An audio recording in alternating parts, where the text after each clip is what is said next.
Hey everybody, it is that time of the week. It is the Addicted to Loot podcast, episode 19, the pre-20th episode, special feature edition, last episode of November episode. All that rolled into one, that is Addicted to Loot. I am, of course, Atomic Zero, aka Brian, aka the other guy that does Addicted to Loot, and my co-podcaster, my co-loot addict is... I am Tom, I'm the other guy. Woo! We're just a bunch of other guys who get together and talk about video games. That's a humdinger. That's a humdinger right there. So, like, the biggest game, at least this year, No Man's Sky. Yeah, No Man's Sky is back in the news again. And in a big way, because it was funny. It was like, it's like, for 2 years or like a year and a half pre-release, No Man's Sky everywhere. It comes out. Within 3 days, people are like, this sucks. Brrr. Dead. Yeah. Like crickets. For how long now? Oh my god, when did that come out? Was that like August? Yeah, I mean, somewhere along there. It's been like probably 4 or 5 months at least, if not 6. And it's getting to the point of all of a sudden out of nowhere, it's just like, scrolling through, what's happening in my, the IGN and PC Gamer newsfeed. Bam! No Man's Sky. It's like, what? Yeah. They were doing things? Who? What? Where? Huh? I was checking in on Sean Murray's Twitter every now and then, hoping against hope, probably like a bunch of other people. In case anyone doesn't know, I was one of the 5 people who liked No Man's Sky. But even I fell off of it. I just eventually had my fill of it. And I was checking his Twitter, and it was radio silence since at least September. And all of a sudden, the fruits of their labors has been revealed in what they're calling their Foundation update, which has just released. And it's called the Foundation Update, allegedly, because it's laying the foundation for further updates. But also, there are foundations within it in the sense that it's introduced base building, which is really seems to be kind of the central element. I have a great list here, thanks to PC Gamer, of bullet points that I was just going to run down, because I actually got to play it today. It was only just today, but I've been able to play it, so I could talk a little bit on these things. Do it. So they've added new modes, which there's the normal mode, which is guess what? No man, it's normal. Is what they describe as the original chilled exploration experience. So, their words, not mine, back of the box. Creative mode, which is, it's interesting. This is kind of going the Minecraft route. It's the build anything, no money, no resource requirements. And then there's a survival mode, which, quote, really changes the game, unquote. Creating a much more challenging endurance experience, allegedly. I guess that's now, unquote. So I went in with the normal mode. And the very first thing that I noticed is it looks better. I couldn't quite put my finger on it, but it does look better. I felt like it ran as same as it did before, but it was running all right before. So I don't know. I don't know if that comes down to systems or I'm sure they've patched up a bunch of back-end stuff. But I did a little research, and yes, they actually worked on their graphics settings, the anti-aliasing and all that. I was showing Brian a couple of screenshots, and your first reaction was like, oh wow, this looks better.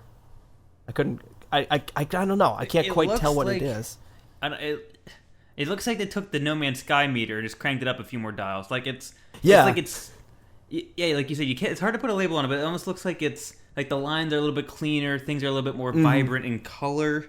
Vibrant, that's a great word to describe it. It's like very, like, it definitely is far more vibrant than I remembered it. Like, it still looked like someone threw up color everywhere on the screen, no matter what. Yeah. But at least now, at least in the new images, it seems like it's even more so. It seems like, the reds are redder. And, like, that one image you showed me of the one element, that was... Oh, Heridium. Yeah. They finally made Heridium, like, neon blue. That's the thing. Instead of just kind of a dark blue. Before, they were just kind of, like, floating polygons of elements, but now they actually looked like, they had like a refraction and diffraction on them. It looked like they had, it was realistically metallic. Yeah, like high points and low points. There's some shadowing to it. It actually looked less like it had hard edges. I mean, it looked nicer, and I mean, obviously, some of it probably helps on internal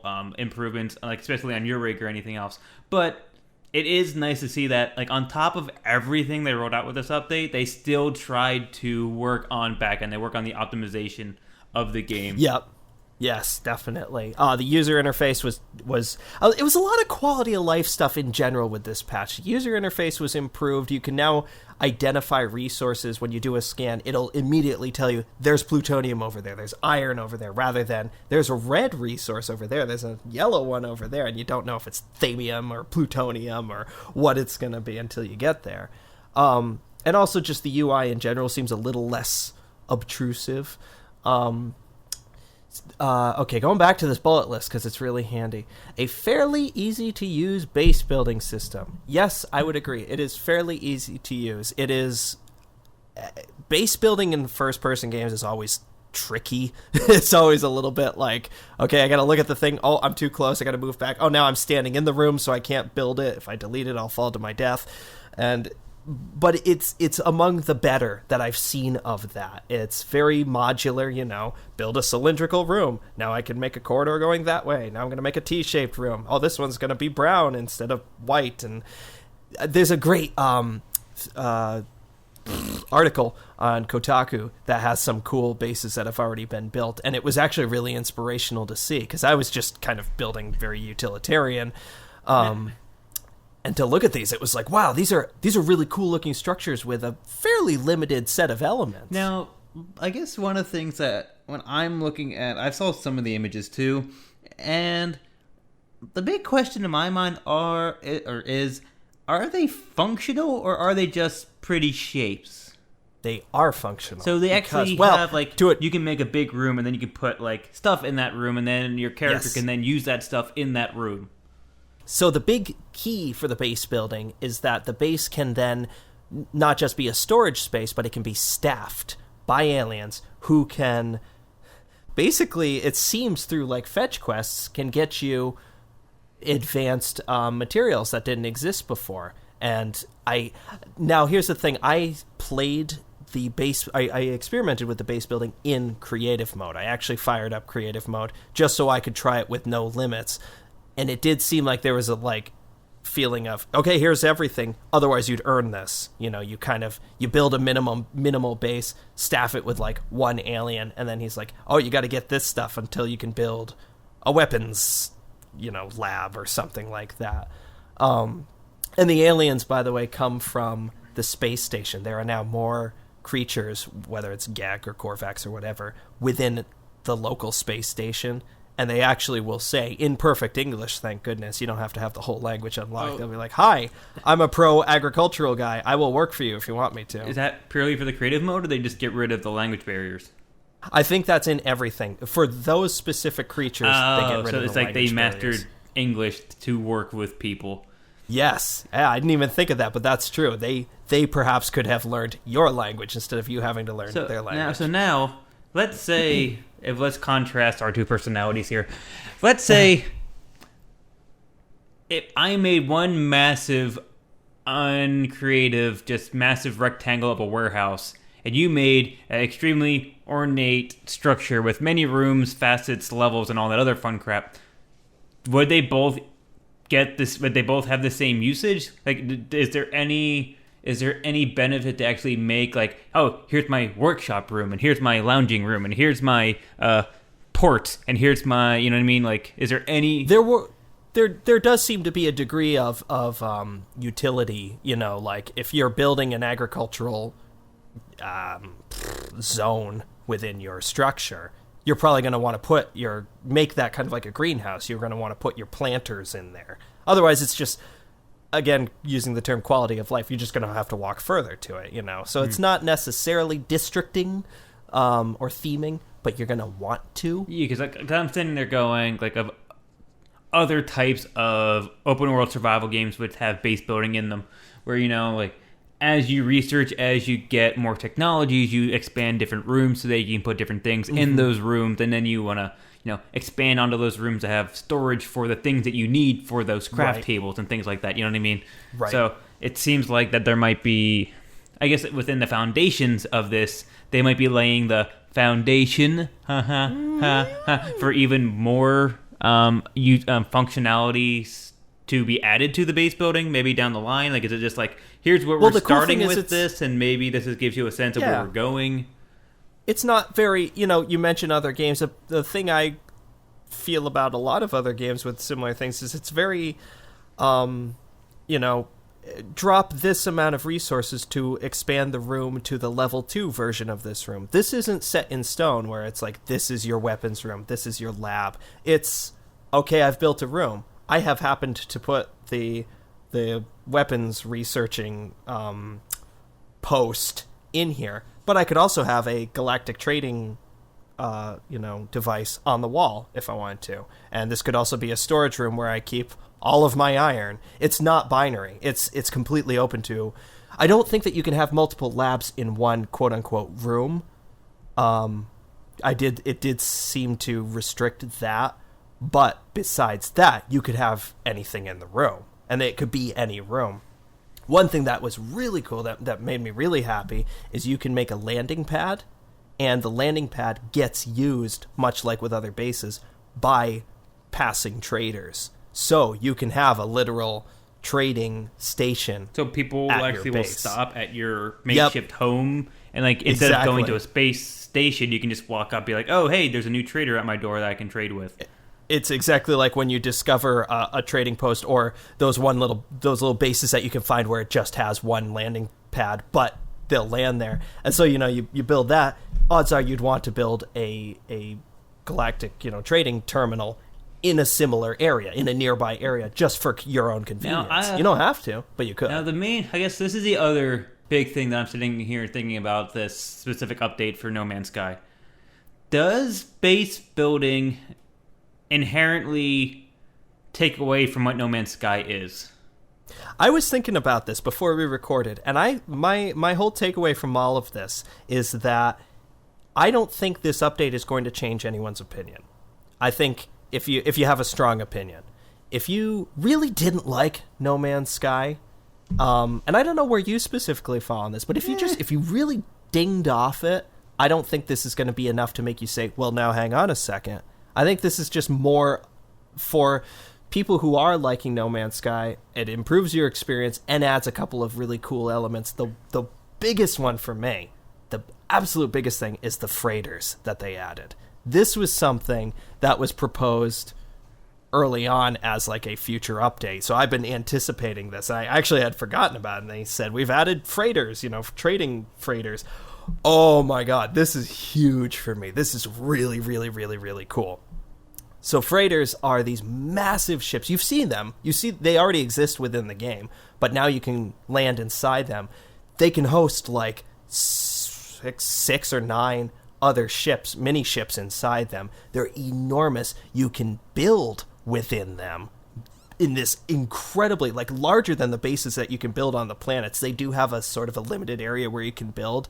It's not super limited, but enough that you can ding up against the edge eventually. This seemed to go on forever, building all the same stuff within the freighter ships.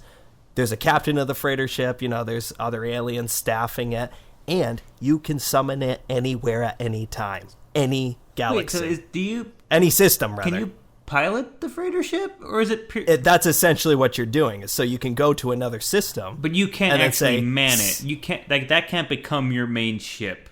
You can't man it. That's the only thing that was a bummer. I got to the cockpit of it, and it was like, there's nothing that I could do. So you can buy it, you can customize it, you can make it your own, but it literally is like a moving storage unit.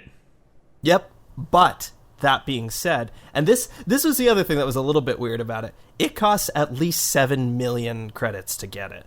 I played a lot of No Man's Sky, and I never had 7 million credits. Oh, that's not that much. If I were to earn 7 million credits, I would probably earn it by using these freighters. So, catch-22.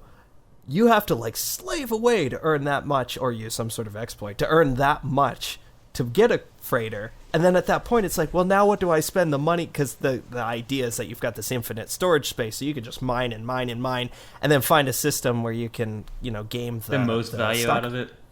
Yeah, basically.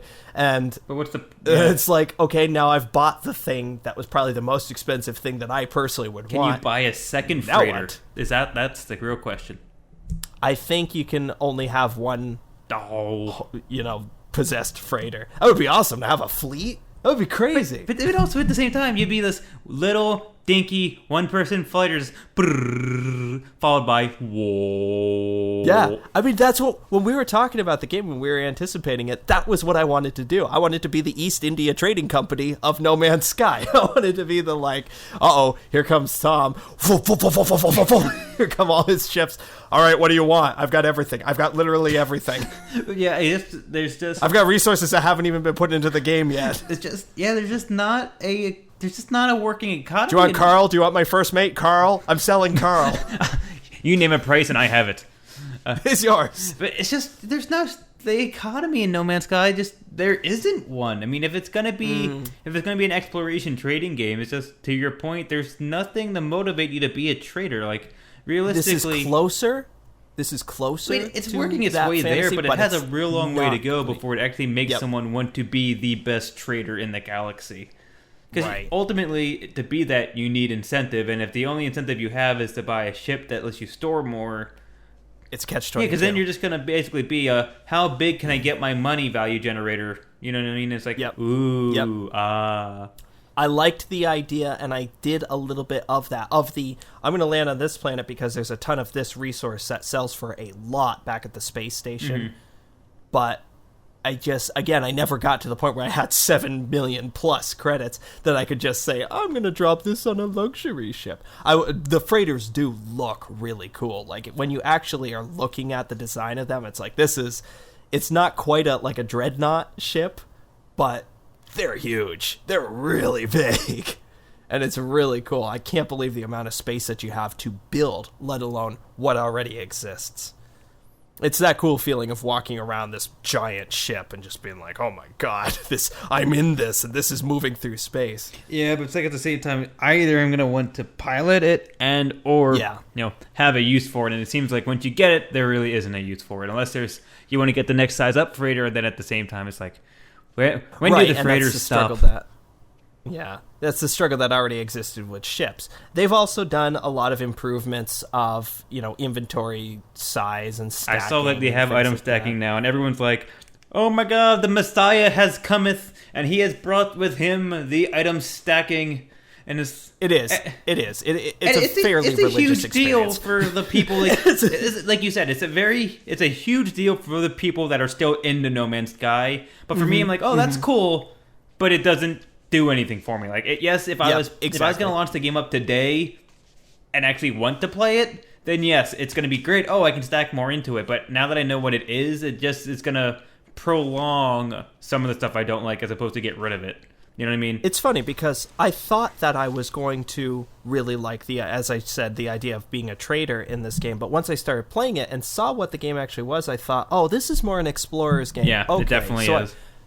So I adopted the fantasy of I'll be the Nigel Thornberry of No Man's Sky, just landing on planets and taking pictures and smashing. Oh, look it over there. It is a long-nosed telehump. Oh, look at that. Look, Marianne, it's a sloth. Just, doing that. And I wish the game had multiplayer, because that would be awesome. Just have these safari parties. You hit it. You hit it the nail on the head, because that's the main thing. The base building for me would be awesome if you and your friend and or friends could literally find a planet somewhere in the galaxy and just build the entire thing.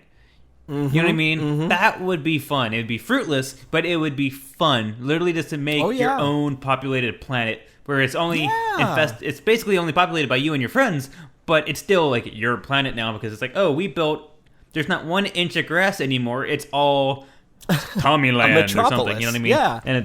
And who's to say that could be where they're going? I think it'd be great. And I just think it boils down to kind of one of my gripes with the game, is that there's just no variety between the planets. Every single planet and every single galaxy is barren.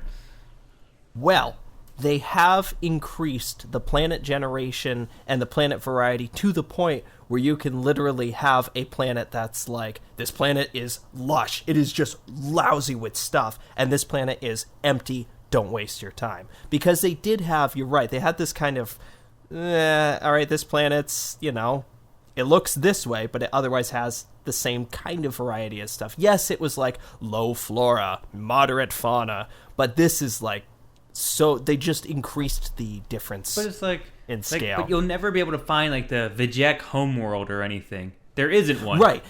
There's no feeling of, wow, look at that city, or wow, look at that mountainscape. It's like I'd love to warp into a sector. It's like, oh, this is one of the Vijek outpost sectors, and oh look, that entire planet is a hive planet, and it's just nothing but massive sprawling buildings and cities, and you know what I mean? I can't quite tell if they've added biomes, because the one planet that I was spending a lot of time on, I was on 2 planets, and the one that I was on the most seemed to largely be tropical, but there were more portions of it that seemed to be like, oh wow, that's really rocky. That's rocky for like a long stretch of land. And then, oh, it's lush purple grass and these, that's the one I was sending you screenshots of. And then the only other planet I was on I didn't explore a lot of, but it seemed to be a snowy planet. It's the Star Wars problem of, oh, Tatooine, this is the entire desert is this planet, exactly. This Hoth, this entire planet is ice, but like vaguely habitable. Yes, it's like I want the game that's like literal climates and this is a temperate zone, this is equatorial, this is Arctic, Yeah, instead of entire planet wide, and like I would love to find a planet that was literally it's like 90% water. Like you land on the only palm tree there is, and you're just looking around like, oh, so I guess I'm gonna have to swim now. But then you go in the water, it's like, oh my god, look at all this. This is gorgeous. And you find like an underwater dome, and it's like, oh look, we are the fish people. Come join our feast, or something. Like, yeah, there's like, the groundwork is there, but it's not quite. They've also added, before I forget, they've added a couple of items, and these are really useful items. Like you can build a literal like beacon. So remember this spot, teleport back to this spot, or like little save points. And one of them was, this is, now they can rip their stickers off the back. One of them is a way to leave messages, so anyone else who lands on the planet can read a message that you wrote. So now it's technically multiplayer. So quote quote. Yeah, but is there any way to know that there's a message board there, or is it literally just, oh, I'm gonna make? You would have to discover it. I'm gonna make a love of this palm tree. Oh, look, a sign. Another player was here. What does it say? You suck. Farts. Oh, yep. I knew that was coming. Great. Or like, I mean, I have yet in my travels to come across a system that someone else has discovered, let alone I actually was in it. Idea of landing on a planet. I actually was in a system where someone else discovered a planet in my system and then looked like they quickly jetted away. But because I was like, dude, I did one. I went out and I did the space station. I did another. And I came out and then there's a third one that was discovered. I'm like, oh, interesting. Yeah, I weirdly have yet in the amount that I've played it compared to you. Yeah, that should say a lot. But the bottom line for all of this, just kind of wrapping up, is I'm very happy with it. I'm actually intrigued to explore the survival mode. It's like, sort of, how I said I wanted to play it as a training game. It wasn't that. It ended up being an exploration game. The survival mode seems to be taking the exploration part to the next level. And I do like that in games. I like the, oh my god, I have to, not die. There's a real threat of me dying. Like, I don't know if it's permadeath or what. It's not really a game that lends to that. But the concept of, I really can't goof up. I'm not going to spawn back in my bed. I'm going to spawn back, somewhere in a different planet at a whole new life.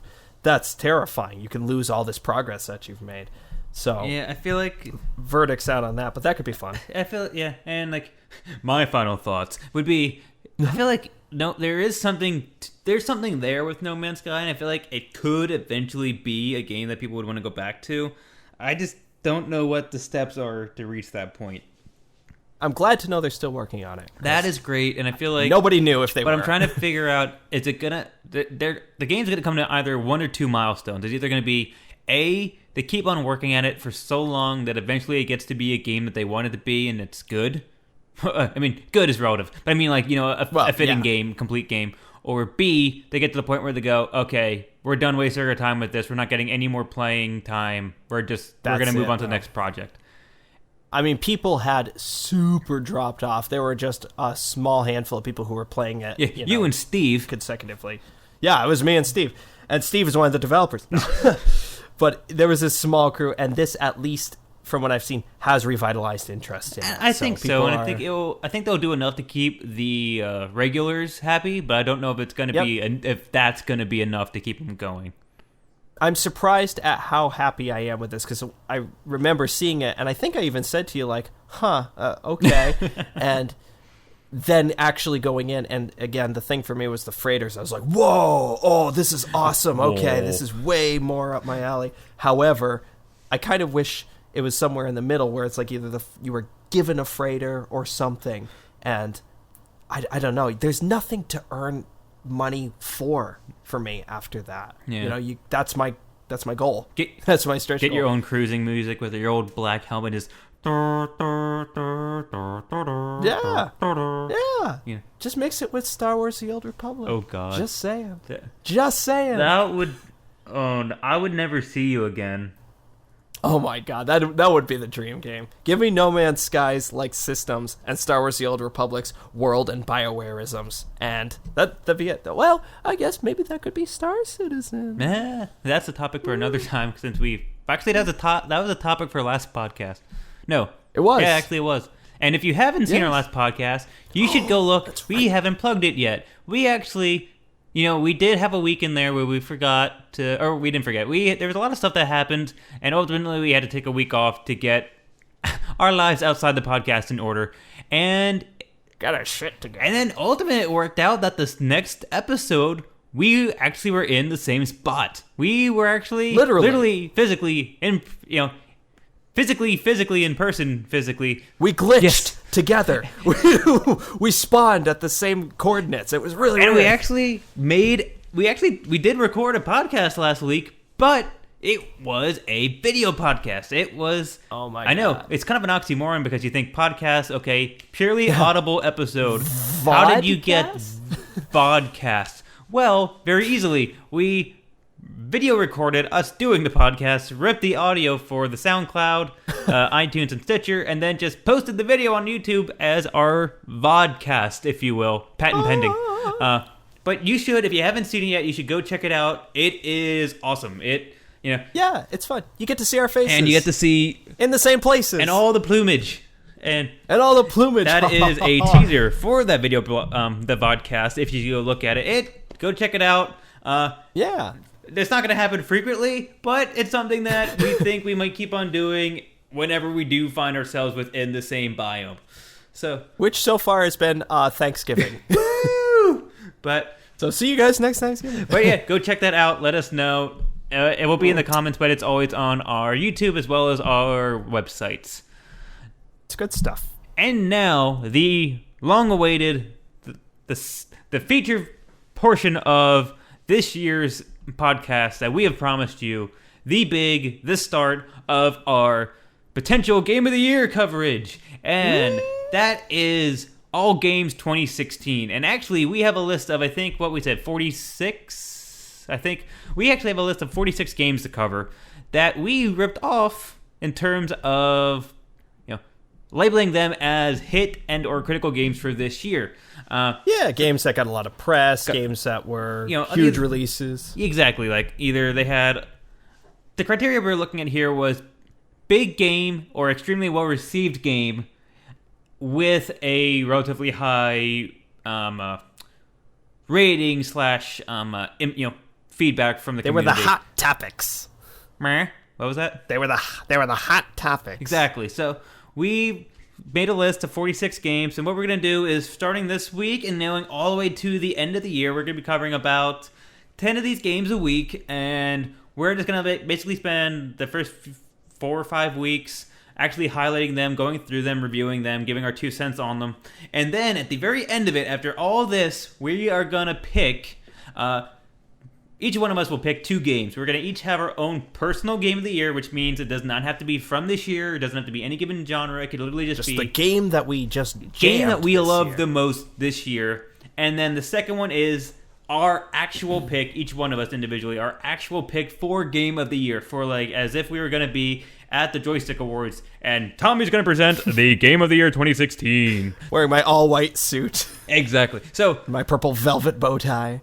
So we're actually going to kick that off. We have our first 10 games, and these are in sequential order, so they are in no particular order outside of that. So just keep that in mind. We're not going to have any bias with any of this. So yep, this is just in order of release, more or less. And to start that off, Tom, why don't you take it off since you know the first two, actually the first three better than I do. Well, the first one, I think, really the first game that was released this year that got a lot of press was The Witness, which was Jonathan Blow's latest offering. And I do want to say before we get too deep into this that we're going to probably just ding off on a couple of these. Some of these we didn't play, some of them we didn't, really get deep into, even if we did play it. Saving time for ones that we really did dig. Exactly. Dug. The Witness, I did not play. Did you play The Witness? No. Well, I know a lot of people who did, and I listened and read, and it was not really my jam. The Witness was a puzzle game, basically completely based on the system of you had a bunch of dots, and you had to connect one dot to the other dot, and each grid had a different rule set, and within this was all framed in this kind of vivid island. I believe it was an island that you walked around on. I don't know if there were narrative elements. There was some sort of like, what's going on here? You're the only person here solving these line puzzles. It sounds like it should be some sort of like mobile game, but it was Jonathan Blow, so it was this big thing. Jonathan Blow, who did Braid. Lots of press, lots of, his own personal hype. He's got a specific style. I guess good if you really like puzzle games. It didn't seem to get like massive rave reviews, besides within the community that which appreciates such things. Like, it wasn't a breakout hit, I would say. Yeah, it seems like anyone who covered it gave it good, extremely good reviews, but it wasn't like people for weeks prior to and after were like, oh my god, The Witness. Yeah, it was almost like it's very funny that this would be a 2016 game, because it was almost like it got a lot of hype. It did get hype because it's Jonathan Blow's next game. Oh, what will you have for us today, Mr. Blow? Oh, okay, this is neat. This is different. Okay, cool, that was fun. Not my particular jam. But that's more or less The Witness, really. People liked it within the realm. Next up, we have Dragon's Dogma: Dark Arisen. I put this on here. This is not a 2016 game for console, but it was released on PC in 2016, and I think in the process got a sort of a beefing up of it. I think it was Dragon's Dogma, and then Dark Arisen was the beefing up, or something along the lines of that. Mm-hmm. Very much, I think it was Capcom. I believe it was Capcom. Very much a what do they call it? A Western version of a Japanese RPG. Got a little Dark Soulsy. Very Dark Soulsy, in fact. But I liked it, so not completely Dark Soulsy. Did you actually get a chance to play it? I did. I loved a good... like I say right here, 3 friends already own this game, Tomality. Okay. Yeah. This has been on my wish list for a very long time, because it looks like the right amount of open world RPG as well as like hack and slash. It almost seems like... Yes, that's exactly it. It looks like Skyrim with a team and dungeon crawling.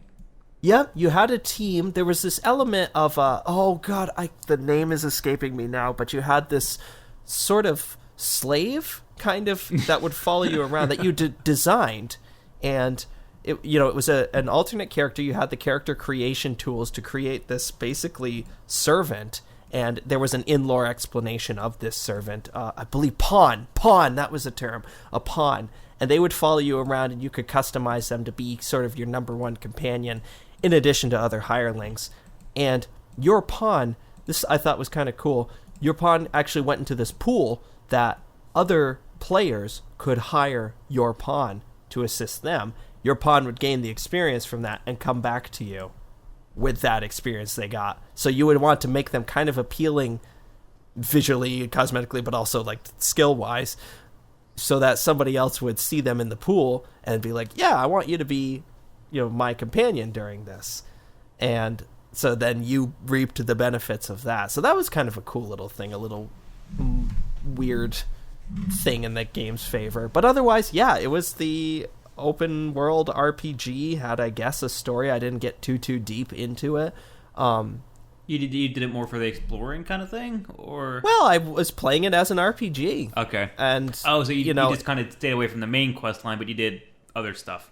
Yep, hung around for a long time in the starting village, like way too long in the starting village. And then I started to head out and I saw the actual scale of the world map. I was like, whoa, I devoted way too much. Like, I thought that maybe this was going to be a key location. So I was spending hours and days in this village. It's like, oh, this really wanted me to just kind of like fly out of here. It's that kind of like beginning of a Final Fantasy game feeling where you're like in the first area and you're doing everything. And then you're like, oh, this is a tiny part of the game world. Oh my God. Okay. I would love to go back. It's sort of like Pillars of Eternity for me. It's like a game I'd love to go back into, but I feel like I'd have to start it over and I've already logged 20 hours. So it's like, been in this kind of catch of, do I restart it? Do I go back and try to remember where I was? But it's cool. I do recommend it. I liked my experience with it. Now, difficult in a good way. Now, is there like defined classes? Like when you first start off, you're like, I'm going to be a barbarian, or is it like the Skyrim tactic of you can be whoever the hell you want and you just figure it out yourself? God, I believe it's the warrior mage thief. Gotcha. I believe. I feel like there was a fourth one, but I could be misremembering that. But that is what it boiled down to, because I sort of did this archer kind of hybrid, archer sword hybrid. So I do think it has some flexibility. I don't think it's really set, but it's not as open as Skyrim. Very much, again, the comparison point was Dark Souls. It was like a Capcom feeling thing. West meets East, Japanese game as made by America, or vice versa. Yeah. But yeah, I do recommend it if you're interested. No, I mean, I'm definitely am. It's been sitting on my wish list. It's going to be one of those things where I think I'll get it off of a nice Steam sale one of these days. Oh yeah, this was like a $2.99 purchase, and more than enough value out of it. Third up, we've got Oxenfree. Oxenfree was an indie. I don't know if this is spoiling it. Kind of a supernatural horror game. You don't think it's going to be, but it is. I have had this sitting in my backlog for way too long, and I've been dying to get to it. I thought I was going to get to it around Halloween because of that being a slightly horror game. Kind of that feeling. I guess Stranger Things has that feeling of like teenagers chilling out. It's just kind of cool. Life is cool. And then, wait a minute, weird stuff's happening. What's going on in that cave? Whoa. What I liked about it was it had a kind of a unique dialogue system. It has a great art style. It's side-on, somewhat, not primitive, but very minimalistic art style. Very beautiful, but like not incredibly detailed on faces or things like that. A little bit like what Kentucky Route Zero does. So obviously it appealed to me for that. But I never played it, so I don't know like really what the ultimate thing of the game is. It was billed as, I'm going to look it up right now. It was billed as a supernatural mystery graphic adventure. But you kind of don't know like what the end goal, like what it was supposed to actually deliver on. Right. I know it's got a 9 out of 10 rating on Steam. People really liked it. It comes highly recommended. It's got that, again, that like 1980s horror film, starring kids or teenagers rather. That kind of vibe. So I think that it's playing on that same way that Stranger Things does. It's playing on that aesthetic, that kind of emotion that comes with that, more than being like, I'm buying this because it's a horror game. It's an indie game that has emotion and atmosphere. Which is actually, I was thinking about this the other day, which I actually think is something that's extremely underrated in today's gaming world, in terms of a game that actually makes you feel something else that's, something else besides ooh, excitement, or ooh, fun game. You know what I mean? Like layers of complexity? Yeah, any a good first-person shooter might make you spend the entire game just going, woo, I'm a badass, yeah, this is fun, ooh, explosions, right. Yeah. But a game such as, going back to Advanced Warfare, where literally your commanding officer dies at the very end, in your very final moments, and you're just like, no, and then all of a sudden now you have that sorrow aspect to it, or even any one of Halo Reach, where it's just the entire time on top of the action, this is just nothing but a sense of dread, something that a lot of games, even the RPGs, here and there, occasionally you have an RPG that comes out that's really trying to make you feel something, but I feel like a lot of times it's just kind of they're trying to ride one note just really well, but I don't know if a lot of people actually put in a lot of stock to varying emotions within a arcing story of a game. Well, I have absolutely no qualms about bringing this around to Star Wars: The Old Republic, so I'm going to do that anyway. It's Star Wars: The Old Republic. Time. One of the criticisms against the Jedi Knight story is that it's one note, where it's like, you're the hero, you're awesome, you're the hero, all hail the hero. Whereas something like the Imperial Agent is, hailed for being like, wow, the complexity of this. This is dealing with some really interesting and unexpected twists, and it deals a little bit with stress and trauma and PTSD a little bit, and it has this again complexity. There's the ending of that storyline, I was shocked at some of the things that happened. I was like, I was not expecting that, wow. And you're not the hero, you're the behind the scenes person who made sure literally the world did not end. And it's like, you've done the greatest thing, but nobody needs to know about it. And you're dealing with, romance and all these little complexities. I love that. And I think indie games offer that more than big budget games, probably in the same way films do this. Music does this. Indie stuff is more niche by design, by default. And, if you're making something that's a big budget thing, whether it's a game, film, song, whatever, yeah, you're going to try to appeal to the most common denominators. So you get this action game or this action film where, yes, it's awesome and nothing really bad ever happens to anybody. Oh, a moment of tension? Just kidding, everything's okay. So it's just a thing by design, which is why I tend to lean towards indie gaming as a more nuanced gaming experience, for lack of an even more pretentious term than that. But that's why something like Oxenfree is appealing. Again, it's got a 9 out of 10 review on Steam. It's appealing to the kind of people who would be appealed or who would be drawn to that. But for someone who isn't, it's like The Witness. If you're into puzzle games, it's probably great. It's probably amazing, but it's not my jam. So I am eager to play Oxenfree. And Darkest Dungeon. It's actually, you might be thinking, why is it on the 2016 list? Well, that's because it actually hit full-fledged release in 2016, as opposed to, it actually at the very end of 2015, it entered early access, and this is our big, finally came out of early access point. And Darkest Dungeon is such a fun little title. It is. I want to play it. I've been having a lot of fun with it, finally getting back into it, because it was one of those games where I bought it, I played it for a few hours, and then something happened where either another game came out or something. Oh, yeah.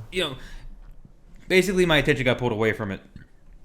I finally decided, I'm actually going to play this damn thing again, specifically around Halloween, and I've been having far more fun with it than I thought I was going to do. But Darkest Dungeon is a fun collection of ideas. It is, the whole aspect of Darkest Dungeon is you have a dungeon crawler, you have a party that, is basically participating through this dungeon adventure, but the entire time they're dealing with the stresses of what a actual human would undergo going through a dungeon. I mean, that's sort of what the catch of this game. Yeah, because it's like if you have to manage their psyche. Yeah, if you saw your teammate get ripped apart by zombies, you're probably going to be a little uneasy with it. As opposed to just like in any other dungeon crawler, it's like, oh, cool, a giant twin-headed monster, whatever, ///. Yeah, here it's like, oh, it's slightly dark in here. What's that noise? Oh, you just took stress. You know, it literally is. Yep. It's spooked. Exactly. It's like, oh, a zombie smacks you with its club, or oh, an undead shaman throws some powder at you. All of these things actually add up to stresses, and if you hit a difficult stress point, your character breaks and or develops a new personality trait or something. They basically get PTSD in some way, shape, or form. So the entire, the additional aspect of this game is that you're monitoring your party's status. So you have to actually sit there and weigh the options of, okay, I'm running low on money, and I can try to get rid of this very negative trait on one of my guys, but I have multiple ones of them that are affected, so now I have to figure out which one is the one I really need to watch out for. And it's this cool little, your like research manager, team builder, dungeon crawler, when the whole point of the game is to finally reach the very bottom of this dungeon. It's ultimately the stride of this game. And I have no idea how long it's going to take or how many tries it's going to take me, but it's a personal goal of mine to finally reach the bottom of this thing. But it's such a cool little game. I mean, all the different classes they have, all the different aspects of the classes. Like each class has like something along the lines of like 8 different abilities, but you have to do. But like you can have 2 people that come in from the same class, and they don't have the same combinations of those abilities. So to get an ability you like, or to get another ability that you want, you have to like level them up, and you have to pay to train them. So it's actually kind of interesting that not all characters are created equally. If you think about it, it's a game that's been done before, but not with this element, with this degree of actual human management. Exactly, and the thing that attracted me to this game is the aspect of, how do you monitor the human psyche in a situation that realistically shouldn't be, vanilla to go through.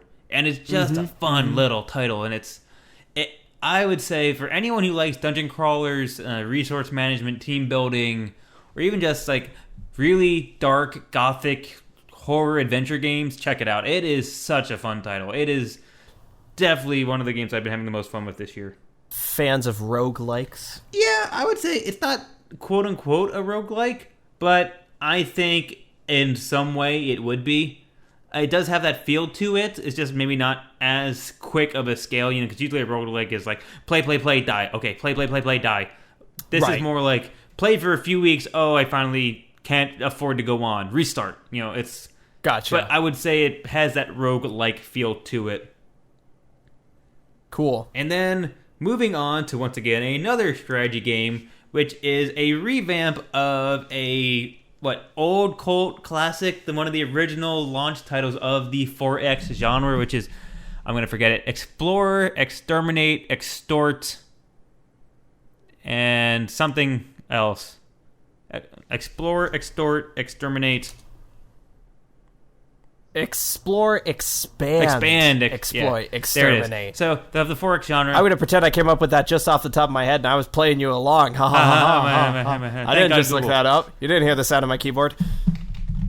But Master of Orion, the 2016. Get our research teams on this. Sorry, go ahead. The Masters of Orion 2016 edition, which is kind of like, I guess realistically it's not a brand new game. It is a rehashing of an old game, but it is a fun 4X title. This is the thing that people usually have a gripe with this, is that it is a good 4X title, but it's nothing special. It is just a really well done graphically standard game. It is like you're going to get all the standard checkboxes in terms of races, research trees, exploring, travel, battles, but not minus a somewhat novel of a battle system. Everything else with it is kind of just like, yeah, it's nice, but give me something more. And that's the thing. It's like a $20 4X game. It's just like, if you want it, great. If you want to just kind of like pass the time with it, it's kind of fun, but it's just,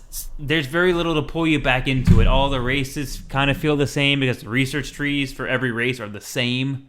Ultimately, they all just kind of have different visuals, which is ultimately not enough to get you into a 4X game. So it got good enough press. That's why I made it on here, and it was a big enough release. But to me, it's just meh. There's far better 4X games out there. I mean, far better.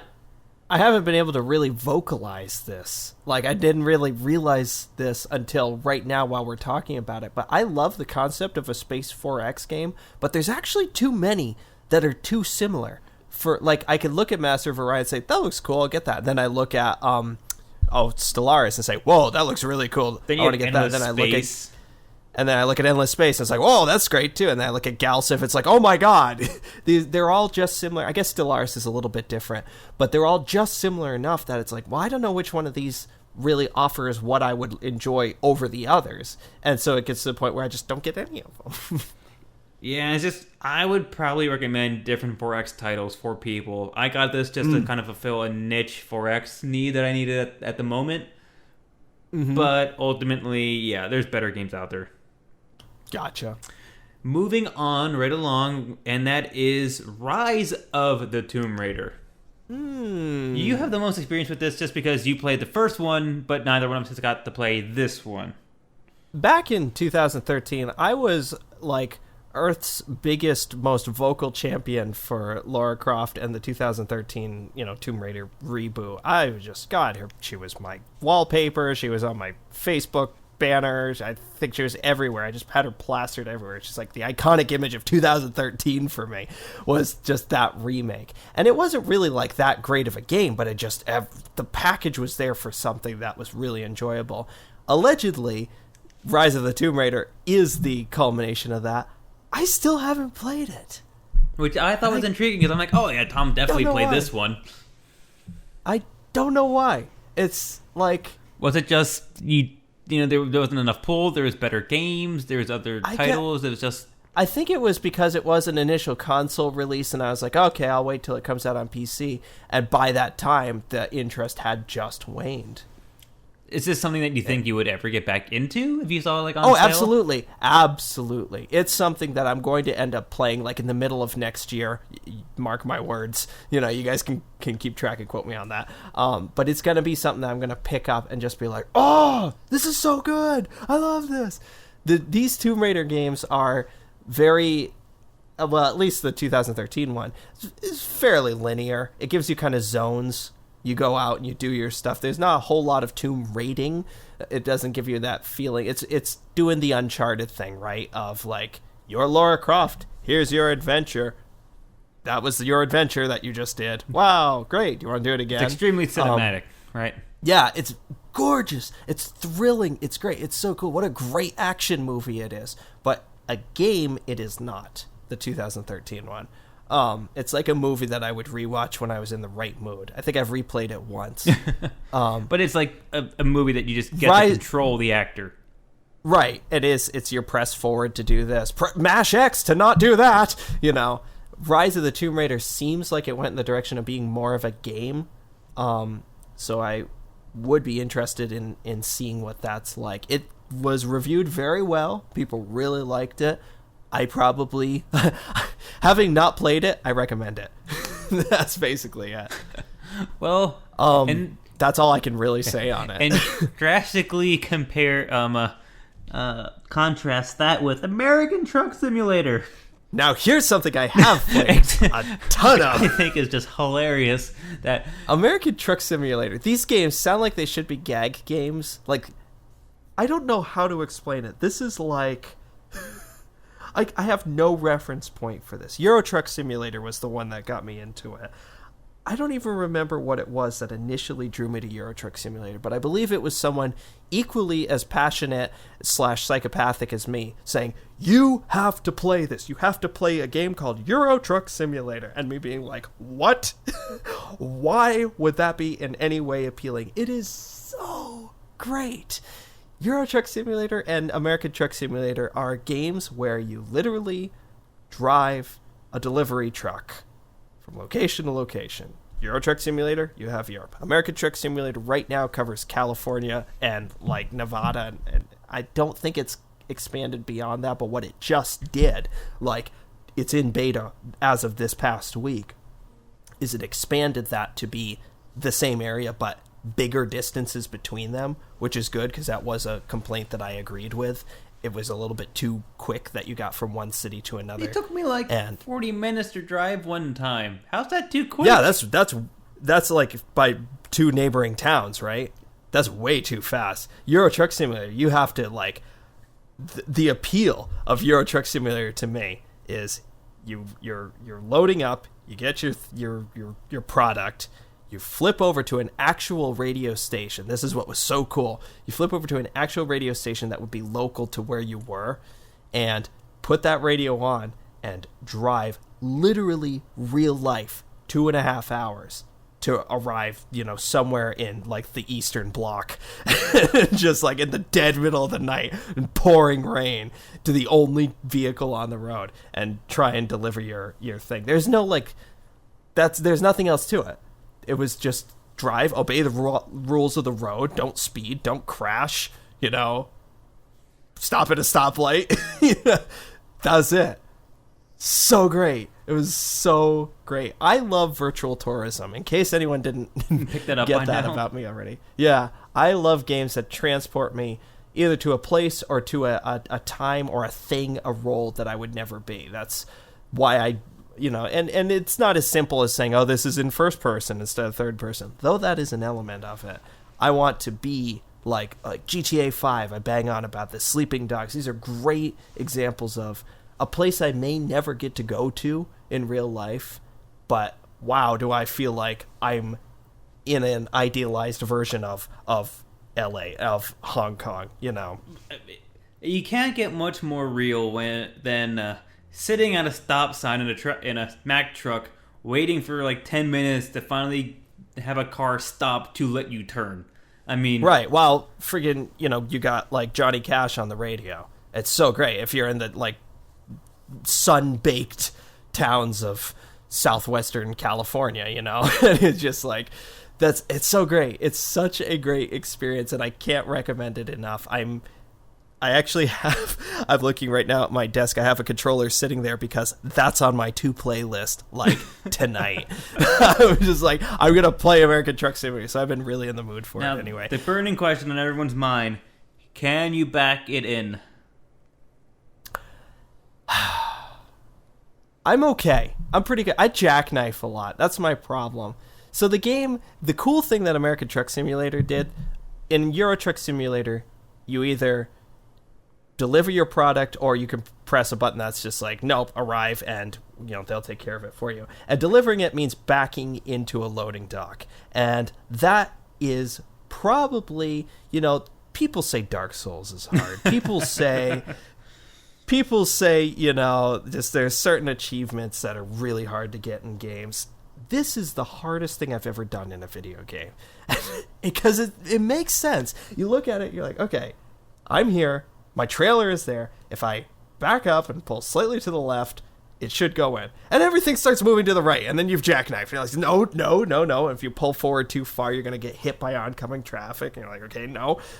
I have no space here to like do a 10-point turn with a Mack truck, but I'm going to try anyway. And you just beep, beep, vroom, beep, beep, vroom. You got to get used to those sounds.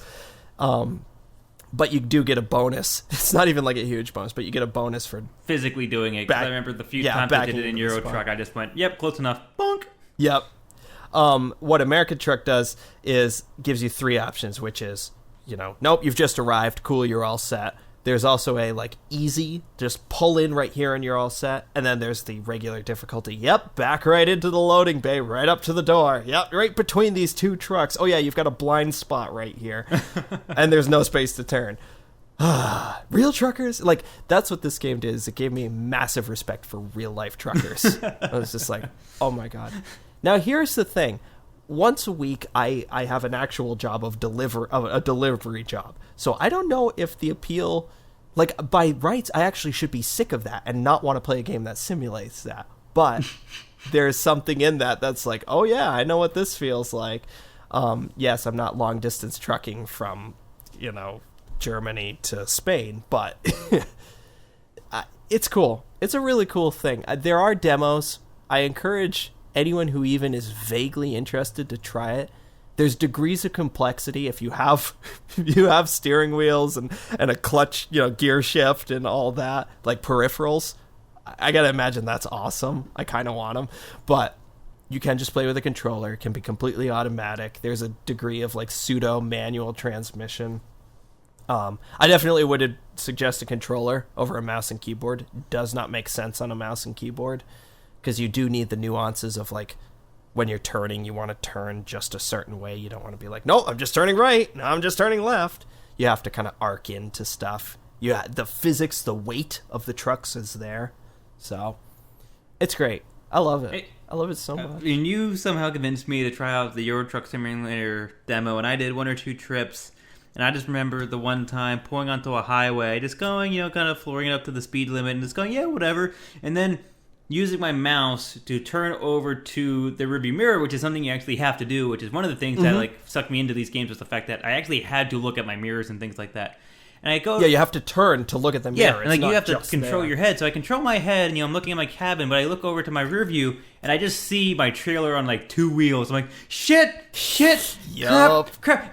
Because obviously you can't feel a tactile sense of maybe my trailer's flipping over right now through your keyboard. So I'm literally going, because I guess I turned too quickly at a too high speed. I'm just looking and like, ah! So then I somehow get it to land without killing anybody, and I'm just like, no one saw that. We're all good. Just keep driving. Just keep driving. Slight damage to my rental vehicle. This is okay. But yeah, I mean, I would just say, if you're curious enough, or if listening to this has made you slightly curious, download a demo and try it. It is a fun experience, especially if you want to listen to like a French radio station for like an hour.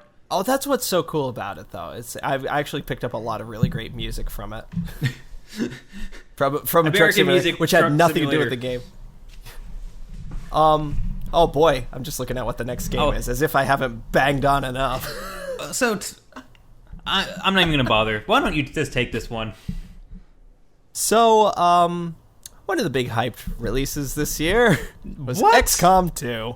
What is that? I have no idea what game that is.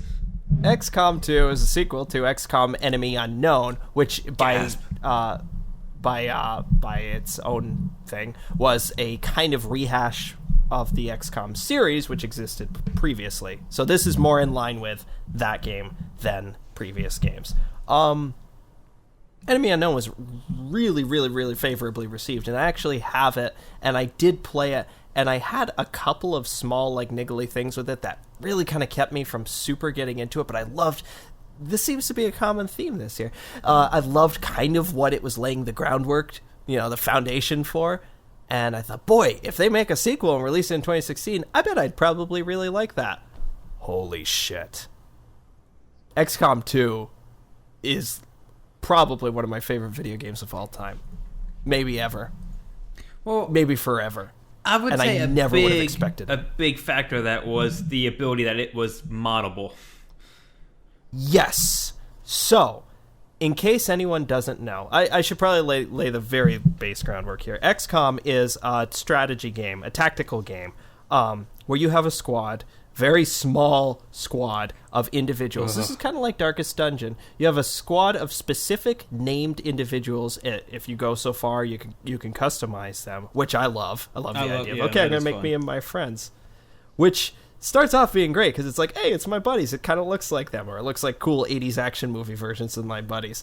The thing about XCOM, the heartache that comes with XCOM, the very specific emotion with this game is, if they die, they're dead. They are done. They're gone. So you could have a guy, he's your sniper. And man, is he an ace. He's a crack shot.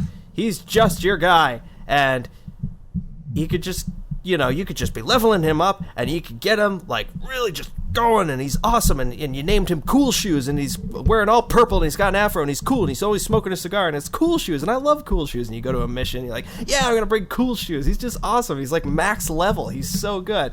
And an alien could just come up behind him and crack his neck, and he's dead.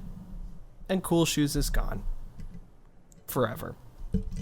I wonder if that came from any real life experience. So anyway, rest in peace, Cool Shoes. But like, in the same regard, you develop these relationships, and you even start to like imagine relationships, and maybe this is just me, between your teammates. Like, there were definitely Friggin' no interface for that, Tom. DeGraff and Anna, man, they had such a thing going on, and it was just like she bawled when she thought he died. He was okay. DeGraff was okay. I had one character, speaking of snipers, DeGraff. He made it all the way from the very first mission to the very last mission, but nobody else did. Everyone else was either new or died or whatever. Anyway, so XCOM has mod support. XCOM 2 has great mod support, and one of the earliest sets of mods that came out was a total basic conversion to Mass Effect characters. And so my entire team became Mass Effect 2 characters. And as if I didn't already have like pre-existing like attachments to these characters, now we're talking, that's Garrus out there. If Garrus dies, I'm uninstalling this game. And I'm going to like go to Phyrexis and ask for a refund. I'm also going to go to BioWare and ask for a refund. They didn't even have anything to do with this. But it literally went from, oh yeah, these are my guys, this is my crew, and you know, I like this guy and these randomly generated characters, or oh, that's Brian, he's actually out there. It's Brian. Please don't die, Brian. I probably died. Yeah. I mean, it went from please don't die, Brian, to I swear to God, if Thane bites the bullet right now, I swear to God. And so you just become violently stressed out. This game gave me, I beat this game with a searing headache. And I sat through and I endured this headache. It was a complete stress headache. But I was in the final, like, act of the game. There is an actual end point. It's sort of got a story that's kind of hopping in and out, but you always feel for the entire game like you're behind the curve. They just have this way of making you feel once you think you've got the upper hand, they're going to introduce a new enemy or a new set of circumstances that you have to do to progress. And you're just like, how the fuck? It just like, there's no way. Look at how many HP that thing has. Like, I can't do this. I don't have the ability to. And then you just, through perseverance, through research, through friggin' smart thinking, you can do it, and you feel like a boss when you do. Yeah, it's so good. It's something that I think, if in case anyone who's listening is not familiar with the game, you've probably kind of guessed it by now, and Tommy's touched upon it, but XCOM 2, as well as XCOM 1, has some of the most memorable difficulty rams out of any game possible, to the point of, yes, Mission 1, okay, I have my standard weapon, I barely got by shooting the tiniest little grunt who has like 3 HP. Stealthing around like all the rest of them. Yeah, and like you feel like, okay, I accomplished something. Not even 2 missions later, you could be, oh look, new enemy. This is one's called a brute. Oh cool, so a brute maybe like a few more health bars. Nope, it has like 12 health bars when most of your guys only maybe have 4. And it can kill most people in like 1.5 shots. And you're like, how the hell did this happen when I don't even have the equipment for it? And guess what? That's just how the game goes. And also, here are 3 aliens that are psychic, and they're all controlling your squad mates, so making them shoot each other. Yeah, exactly. It's just like, how am I even supposed to do it? And that's kind of the charm of XCOM. It's so difficult. Use it loosely. You want to keep playing it because it's so difficult and because it's so hard to play.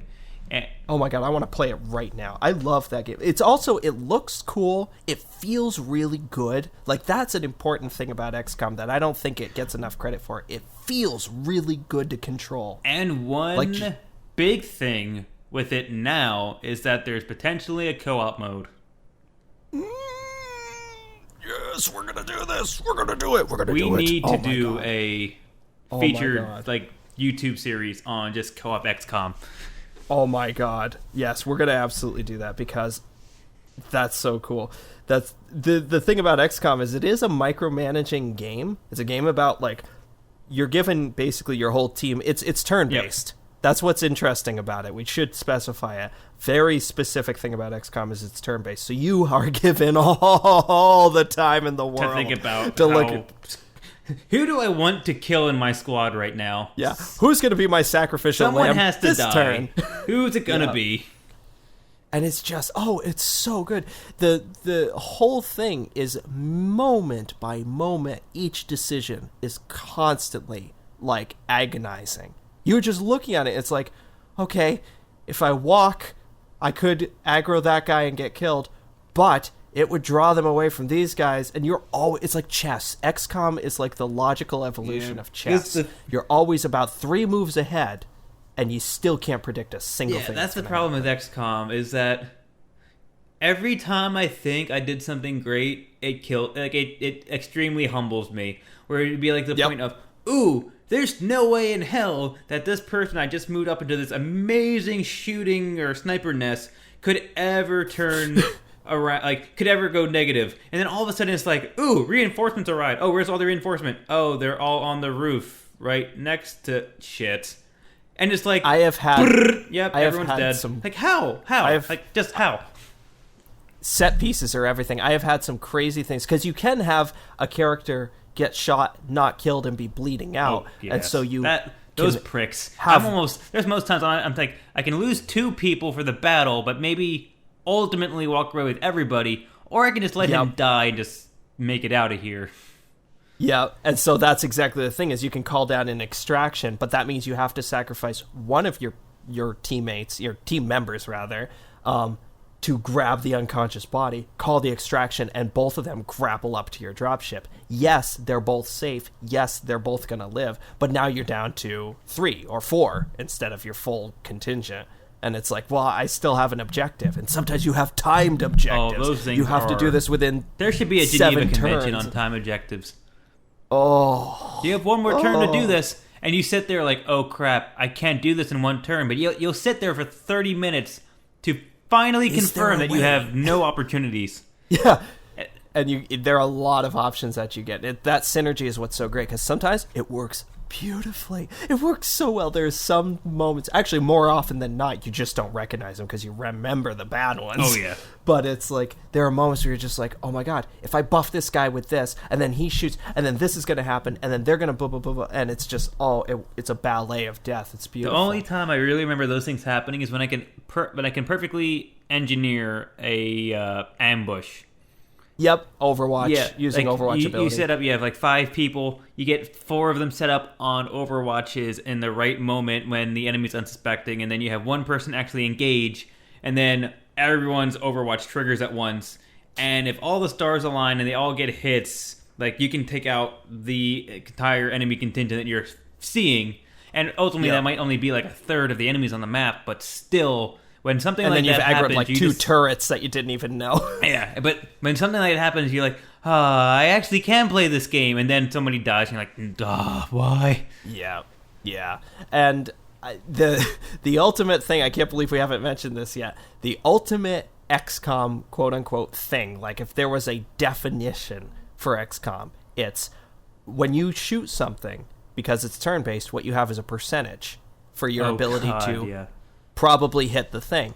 And the quintessential XCOM thing is, I've got a 99% chance to hit this guy. And guess what? You're going to be that 1% You're gonna that miss. misses. There was one time... I guarantee it. Like, it was like my first, or maybe my second mission. I don't even remember this because I did my Let's Play on it. And it was like... someone was about to die. Like, I already lost 1 person. This is the same situation where I put my sniper up on the roof in this perfect sniper nest. Reinforcements happened. One of the reinforcements spawned right at like the the gutter to climb up to the roof. And guess what he did? He climbed up to the roof and murdered my guy in 1 turn without me being able to react to it. So I learned, never separate your group that far out, even though I'm thinking, there's no one behind me. No one's going to spawn behind me. Oh, I learned. But anyway, I was down to 3 people. Because this was like very early on, so you don't have the 5th person yet. And almost like everyone was either panicking or dead minus 1 guy. I had 1 person left to kill. And the enemy was like within range at least of, I think, of both of these people. And I'm just going, I'm going to lose somebody else. But I had like, I was off-angled behind like a car and a post. And it's like, I have like a 14% chance of doing this. So I'm sitting there going, okay, so I can either rescue the guy I'm controlling and basically sacrifice everybody else, or I could try to shoot from right here, right now, and basically lose everybody if I screw up. But there's a chance I'll save everyone at the same time. So I'm like, screw it. So my guy, it was one of the Gatling guys too. So he literally just winds up, charges his Gatling gun, and bursts through like 5 different objects, and somehow manages to clip this guy, and I win the mission. Oh my I have it God. recorded that I like reacted to this for like 5 straight minutes because it was just like, what the heck? What? Oh, yeah. That's what it is. It's that balance because it's like a game for masochists because you're just it's an assault. It's an assault on your senses. It causes stress. It's so stressful. But when you pull it off, it is like nothing in life more cathartic than a successful XCOM play, basically. Yeah, no, definitely. And more to come from that, potentially, as our coverage continues. But we have 2 more games to cover, and they're going to be 2 quick ones just because... Yeah. Street Fighter V, it's like the quintessential 2016 2D fighter game for the year. 2.5D. Exactly. No, you're right. So there's not much you can say about Street Fighter. It's 2 people fighting each other with button combinations. I do know it wasn't reviewed super well. It was like just a big release, but I think once again it's kind of one of those. It's a fighting game. Yeah, I've never been good at those. Yeah, I usually every once in a while a good one comes out. Like I remember there was one called like Primal Fury for the GameCube. Mm-hmm. Way throwbacks, but that game I liked only because like you had a human form and an animal form. Oh. That was kind of fun. I played that for a very long time. But specifically only playing one character that I liked, so I just became extremely good with one character, which I think is probably most people in fighting games. But I don't know. I don't know much about Street Fighter 5. I played Street Fighters before, but like in arcades, so like past time. So, it's a fighting game. It's 2.5D. If you like fighting games, maybe put in your feedback for the 2016 preview and we'll use it next time because meh. Yeah, come and champion it. I do know that I like Chun-Li's thighs, so the game of the year for 2016, Chun-Li's thighs. Street Fighter does have that going for it. It does have some neat thigh physics, strong female characters. Yes, some good thighs, quality 10 out of 10 thighs. Oh God, I will say. And there goes our female viewership. Where they go? Well, look, I respect the strength. They could crack open a watermelon. Yes, that's exactly what I was going to say. That's exactly what I was going to say. That sexism aside, Street Fighter V, I'm very bad at fighting games. I don't find them interesting. I think that they're definitely a competitive game exclusively. They're not very much a single-player experience. You know, you're in it to play against another person. It's the type of game that I would only ever play if I had a bunch of friends over and be like, let's screw around in Street Fighter. Well, I remember our friend Alec and I were playing Mortal Kombat, and we were so bad, and we finally got like our characters to a point where you could do a fatality, and we had printed out like from Cheat Code Central, printed out a finishing move. We did the Scorpio versus Sub-Zero, and it was one of them, and we're standing next to each other, and I think it was Alec, and he puts in the combination, and Scorpio literally just throws one punch. He goes, poof!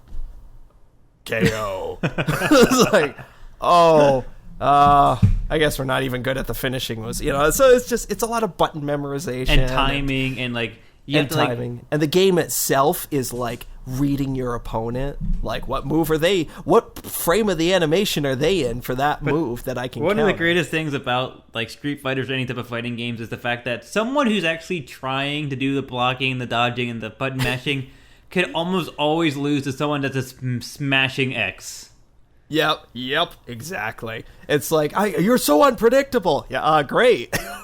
Awesome. I'm literally just hitting kick, and it's just like, try to throw a punch, but I'm beating you. Shut up. I have had that happen before. Yeah. And our final game of the night is Far Cry Primal. Actually, it's an interesting game just because of the fact that I actually have enjoyed the Far Cries of last year. Which is what, Far Cry 3, Far Cry 4, and they were fun. Blood Dragon. Yes, and Blood Dragon. But Primal was another one of those games where it was a big release because A, it's Far Cry. Anything with Far Cry and it could be Far Cry Fluffy Animals, and it's going to be a big release. Mm-hmm.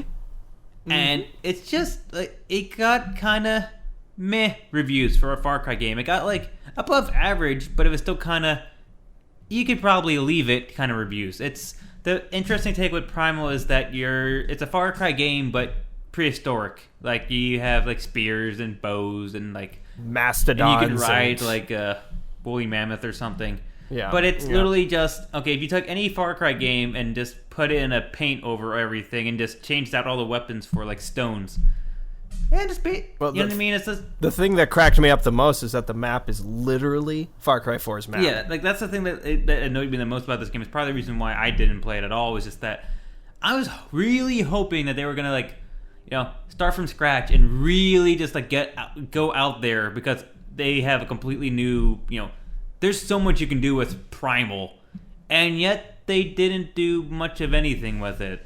Which is... I think I was expecting what... And I still haven't played this either. But I think I was expecting what Ark is. Yeah, something similar. Something a little bit more dinosaur-y.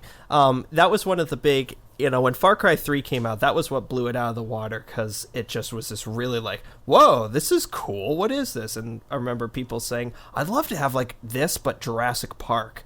And then they did Blood Dragon, which was like, well... I mean, Blood Dragon was amazing... But it wasn't it was that. Like if Arnold Schwarzenegger did Far Cry in the 80s. Exactly. This is from the era of entertainment that Jurassic Park was made. That's not what I meant. That's not exactly what I meant. But I will take this because it's fucking awesome. And then Far Cry 4, which is my current favorite Far Cry, did 3 again to... maybe appropriate criticism of, okay, this really adds nothing except a crossbow, which is great. It's a great crossbow. But it didn't shake up the formula. And I think that Primal also didn't shake it up, or didn't shake it up enough, or didn't shake it up in the right way. No, it seemed like all it did was just... It did new skins for things, but that was about it. Like, ultimately... I mean, I will say, I was a huge fan of 3 and 4, and Primal didn't appeal to me. Yeah. Like, this wasn't like Rise of the Tomb Raider, where it was like, oh, I will play that. I will play that someday. I'm not ready right now, but I will play that. This is like, I think I could probably skip this one. Yeah, the funny part is, like, I was like I was kind of like an average intensity with 3 and 4. Like, I got them well after the fact, after, like, you and Alec talked me into them. And I still enjoyed them, but I was never, like, big into them. I actually thought about maybe getting Primal for the fact of how different it was, but then it turned out to not be different. So, and I have absolutely zero interest to ever getting this game, unless it was, like, $1. So, yeah. I don't know. I think that the thing is, I would actually sooner replay 3 or 4. And I think you'd probably have a much better experience. It's just...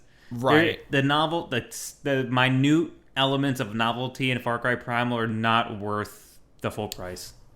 Exactly. I mean, I love the fact that instead of the one thing that I do know is that instead of binoculars to tag enemies, you had an owl. You'd just be like, "Yep, fly over it." The owl would tag the enemies. It's like, okay, but how do I know what the owl saw? Did the owl come back down on my shoulder, and it was like, "Ooh, there's a guy over there. Ooh, there's a guy right in front of the gate." What did you see, boy? Is Timmy in a well? That owl's a snitch. Like, what if you flew your owl out, then like a bigger like eagle or something that swoops down and grabs it, and you're like, well, shit. The eagle's got a laser eye. It's like, oh crap, the enemy's got his own surveillance birds now. That would be like blood. Now I need like a fox to scope out the owl, to scope out the...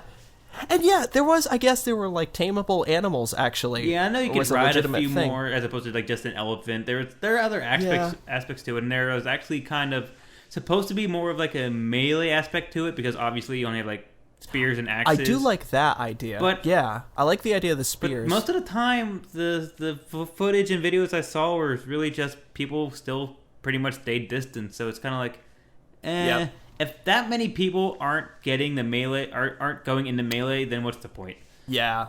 I think it looked like it actually dialed back from the flexibility that 3 and 4 yeah, it's not like 3 you and could 4, like... I felt like I could... You can't obviously, like, let's just see, like, ride in a zip line, throw a knife, use a silent sniper rifle to shoot someone, and then use chuck a grenade into another room as you're running off and doing a combo of like machete. Exactly. This is purely just spear.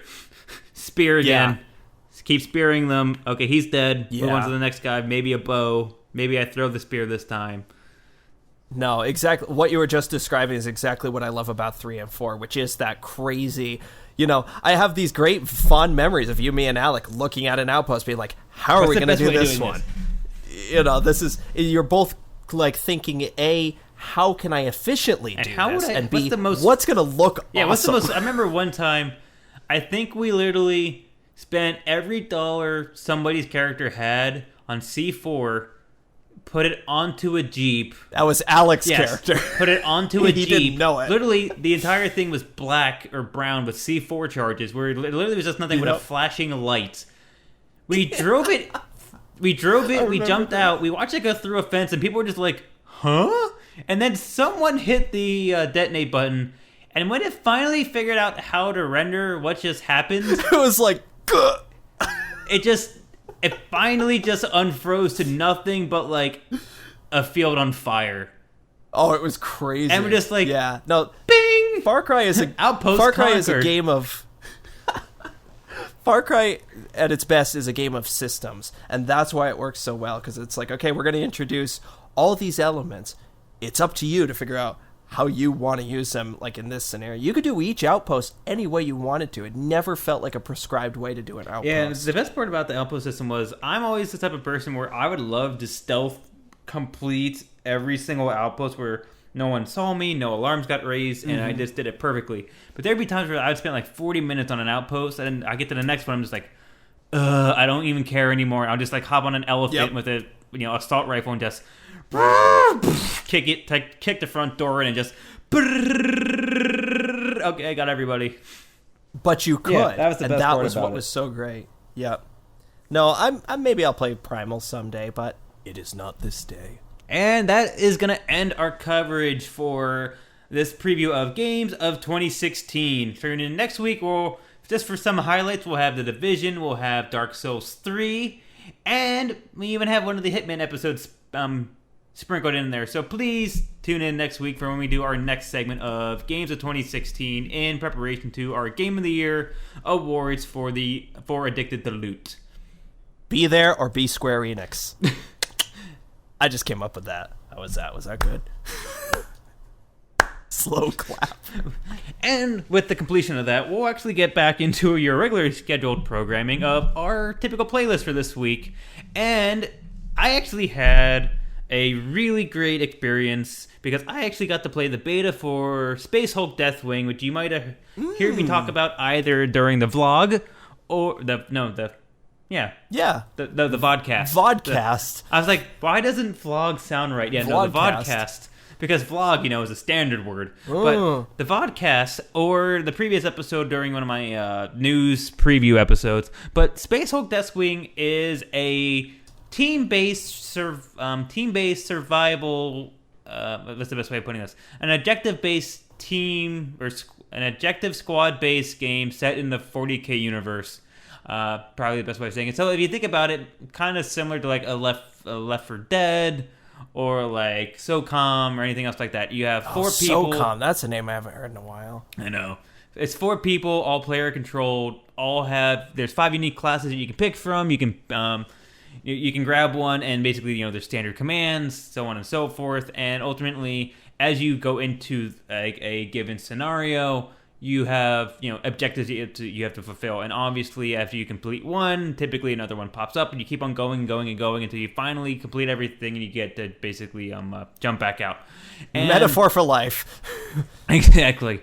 This was a beta though, so the actual full release comes out on December 9th, which will be a week from when this actually airs. And my take on the beta. It was a lot of fun. I really enjoyed myself. On the things I wanted it to deliver on, it delivered on. So the character classes functioned very uniquely. They were definitely very different. They each had their own different feels to them. Like they had a healing class, a support class, a psychic kind of sorcerer class, a heavy weapons class, and a purely melee class. I mean, that's everybody. And the gang's all here. I mean, each one felt different, and they were fun to play. Actually, the only gripe I had with this game for the beta was just, and it's a beta, so I'm not going to hold it against it, was just that server quality and getting connection issues squared away was hard. So I actually only completed one full playthrough, which was scattered with tons of lag issues and whatnot. But during that one playthrough, we needed a healer or a apothecary in the Warhammer world. And it was fun. Like, you start out at level 1. As you slowly work your way through the board, as you actually help people, get assists, you use your abilities, and you start killing enemies. You start to level up, and as you level up, you get new abilities, and you also unlock new items that you can use and equip. And sort of par for the course with those kind of games. Yeah, I'd say definitely. Like, for me, like, I had, like, my first level ability was this. I got a single point use heal. I could see my enemies, or my allies' health bars. I can heal them whenever. Next one I got, I could actually heal myself. That was my second ability. And then my third ability was like an AoE heal that basically when the shit hit the fan, I could just pop that off and I could just heal everyone for a short period of time. Let's drop the beat. Okay, Lucio. But that aspect of, oh crap, we're gonna die, happens at almost like every turn of this game, and it's glorious. It's that's a cool. point where, because like the Warhammer 40k universe, which is 40,000 years after the Warhammer Fantasy universe, it's this glorious gothic sci-fi. And you say, isn't that steampunk? No, this isn't steampunk. It's gothic sci-fi, and yeah, that's really interesting. I didn't even think about that. It's truly gothic sci-fi without being steampunk. It's not steampunk. Like, literally, it's the everything reverse. has like. It's the reverse. Yeah, it's kind like everything of has sci-fi. like there's stained glass, there's high cathedrals, there's very gothic building and lore structures. People speak in kind of that kind of like old timely, formulaic kind of speech. But it is set in this world that is it's a massive universe. There's space travel. There's magic abilities. There's futuristic weapons. I mean, there's laser beams and everything else. Yeah, but. In this game, ultimately, your squad of space marines are kind of like ultra mega humans, if you will, just to kind of, long story short. And you're fighting against things called Xenos or Xenos, which are ultimately types of aliens. They're types of creatures that aren't human, that are bad. They are chaos space, they come from the nether, and they're ultimately bad things. They're in this game, they take place of your standard horde enemy. They swarm out of everywhere and surround you. That is their goal. That is just what they're good at. And sprinkled in here and there are either Xenos and or basically chaos followers that can also use weapons. So as you're like trying to slice or shoot your way through this massive horde of just aliens trying to like bite and claw at you, every once in a while you have this stupid little annoying guy in the corner going just like, oh, for the love of God, and you hey, just like listen. someone just finally just like goes out, shoots him, comes back to the action. But and like, there's people with rocket launchers and things here and there, and there's explosive barrels and doors you can open and close, and the explosions are freaking phenomenal. Nice. They are great. And then there's massive Xenos, which are less like, you see them and they're like, I'm not even sure, like. If you want to think like the actual monster from the Alien movies, like that level of size and scale, you're like, oh crap, nice. and they just take forever to kill. And they're kind of like the boss of each board or each mission, or these missions are set in chapters. Like this beta, you can only play chapter 2, but it was a fun chapter, and like there was only one of those types, or maybe actually one or two of those types of enemies, depending on the difficulty you had it on. But it was just fun. And the door system was great because you can open a door, you can walk through a door, you can close a door, and you can actually then lock a door to prevent things from coming through it. Because for some odd reason, Xenos or anything else or the aliens can still somehow get through it if it's not locked. But that being said, anyone from your squad can just run up to the door, melee it 2 or 3 times, and the door just explodes. which is great if you need to get out in a pinch, but Right. it also completely prevents you from ever securing that entryway again. It's an interesting decision tree, because I was trying to figure out of a time when I first was going through this game, I'm like, well, there's never a time I'm going to want to punch down the door. And then there was a moment when everyone died and I'm being chased, and I'm like, get through the door, get through the door. So I could see why they did it. Yep. I mean, it was a great little, it is a fun little aspect. And it's a sacrifice. Yeah, it was fun. And it was, like, the Gatling gun class was awesome, especially because when something swarms, it's interesting because they have a mixture of extremely tight corridors, stairwells, and then these massive open areas. Whether it's a big open area from like an engine room, or like a cathedral area that got smashed into this space station, or this floating wreckage. All these little massive areas, they come from everywhere, but then there's occasionally times when you're just walking through big giant hallways and they're just flooding from either sides. And when you have this Gatling gun that has like 400 bullets into it, absolutely zero accuracy, but you're literally just pointing it down and just and you're just holding it as everything is just like flying apart and exploding in front of you, and everyone else is kind of like shooting their own given direction, and it's just majestic. It really is, like, it's something that I wish I could just sit there from a third person and just watch, but it is just fun. And they do well with scaling in terms of your space marine, or your character has that, kind of that lumbering, as opposed to you just like running around like a standard human. Right. It makes me feel all the feels that I want to feel when I want to feel them, if you get what I'm feeling. Yeah, I feel it. So I can feel it.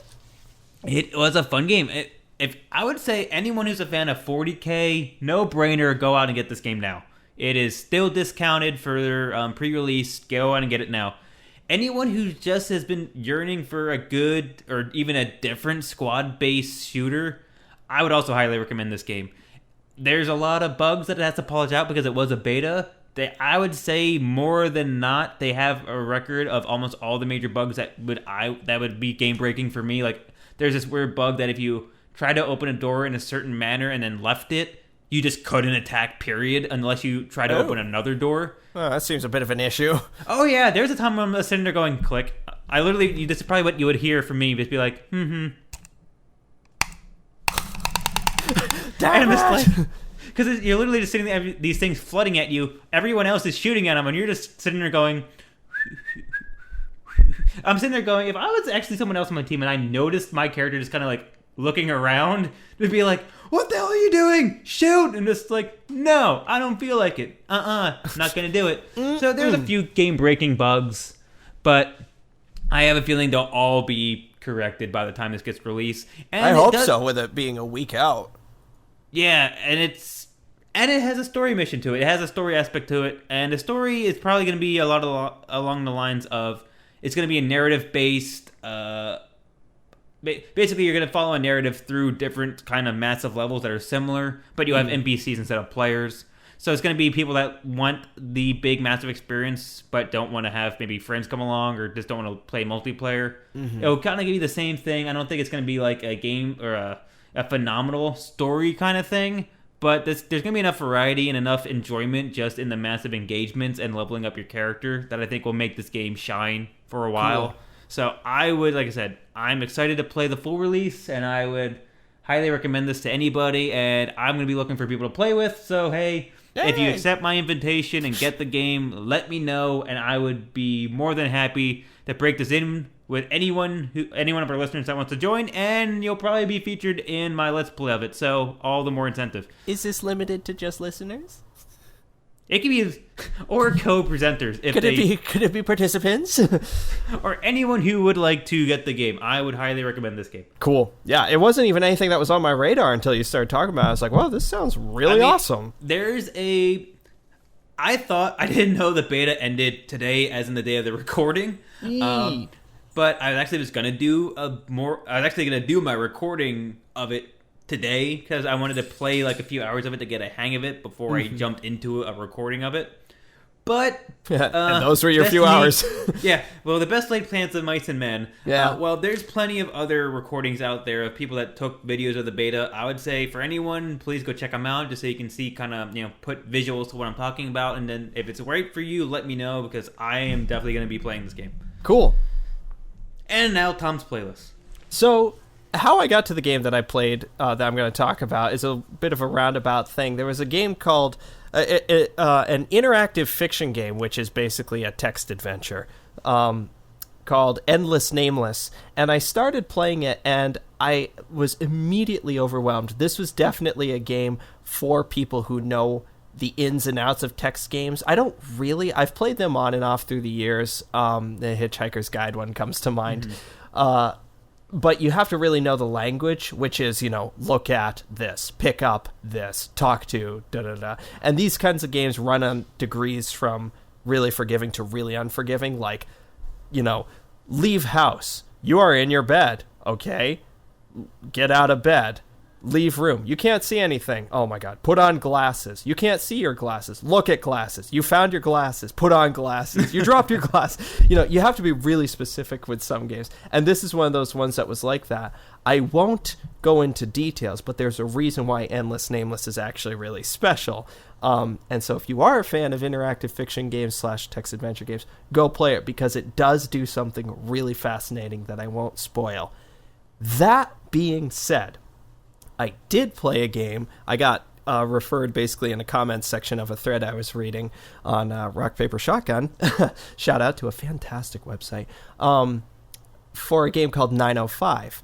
905 as in the time, like 9:05 a.m.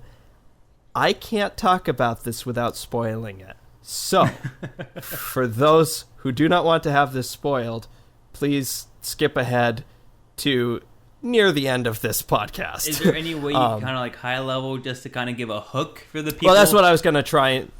I was going to try and basically do that, but then I just realized it doesn't have any appeal unless I talk about why it's funny. It's very short. It is incredible. You're going to figure it out very quickly. But it is a text adventure game that has a little, just kind of a clever twist that it does. So if you are interested and you do actually want to play it, it's not going to take you more than 5 minutes. It's linked below the notes for this episode. Go check it out. It's you can play it in your browser, no install or anything. Very fun, very, very, very, very quick thing that you could do. So I'm about to talk about it. So last chance to turn back. This is it. It's the fun times are starting now. Here it comes. Here come the hot spoilers. So you start off. This is it. This is your last chance. Okay, you're still here. Good. I knew you guys would still be here. So you start off, and you're in your bed, and the phone's ringing. So you type answer phone, and the person says, Bob, what are you doing? You knew that the presentation was at 9 o'clock. You got to get to the office now.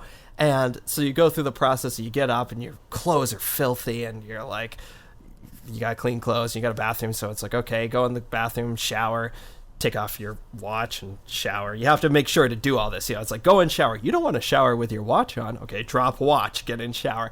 And so I'm kind of going through the motions, but nothing's really stopping me. You can go into the kitchen, you can make a Pop-Tart. It's like, there's a Pop-Tart and a toaster here. Okay. Put Pop-Tart in toaster. You don't have the Pop-Tart. Pick up Pop-Tart. You now have a Pop-Tart. Put Pop-Tart in toaster. But that's an aside. Anyway, so you're going through the process. You feel like it's constantly telling you feel like crap. You take a shower. You put on clean clothes. You go to work. You get into your car. You have to unlock your car. You go to work. You get to the office. You have a form on your desk. There's a note that says, please sign this form and return it to me. And it's your boss's name. And so you sign the form. You go into your boss's office. And immediately he says, who the hell are you? And you see a police log, and it says, man killed owner of house, broke in, fell asleep, and then woke up and tried to pass himself off as man.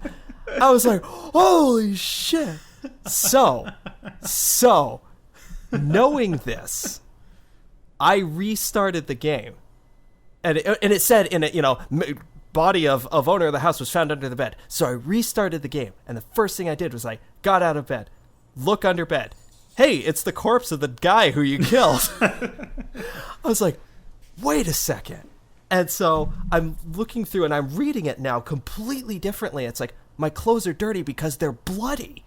And I'm like, oh, hang on a second. And it described your house the first time around as being like completely devoid. No TV here, no stereo. It's like, wait a second.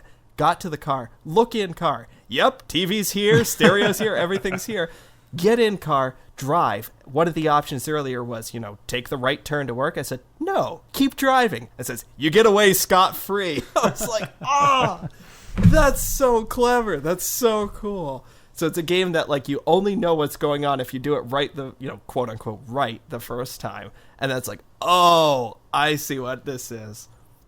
So I thought that was really clever, and I wanted to mention that because that's just a fun, short, brief little thing that I got a lot of pleasure out of. So your guy was so tired one day that he literally picked up the phone. The person who called him had no idea who it was, just told him to get into work, and he just went fine and just continued to be on autopilot until he finally found the guy's boss, and he went, "Who are you?" That whoever thought of that? Very smart. Very smart. Hilarious. That they just... And I love the fact that then the second time around, you can literally play it as knowing who you are, knowing that you're a murderer who snuck into this guy's house. And it's like everything that it said has a completely different meaning. Like it was like, I said, wash clothes. It says, oh, there's no way you're getting those stains out. This is like, oh, yeah, because they're blood.